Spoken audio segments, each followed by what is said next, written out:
Is the Battle.net version of Warzone feeling a bit buggy and taking too much space? Well, you can fix that by downloading and playing it directly from your Steam library. Here's how you can do it.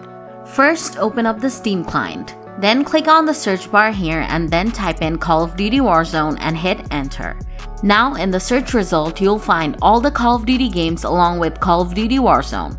From here, click on Call of Duty Warzone. Then scroll down a little and click on this green Play Game button. After that, this window will pop up. You can change where you want to install the game by clicking on this gear icon. Or you can simply click on the install button to install Warzone in the C drive. After clicking on install, the game should start downloading. To check the download, you can click here or click on library. After the download and installation process is done, you should be able to play Call of Duty Warzone from your Steam library without any fuss. So that's how you install Call of Duty Warzone from Steam. If the video was useful, please hit the like button. And if you have any questions, feel free to leave them in the comments below and I'll get back to you soon. Thanks for watching.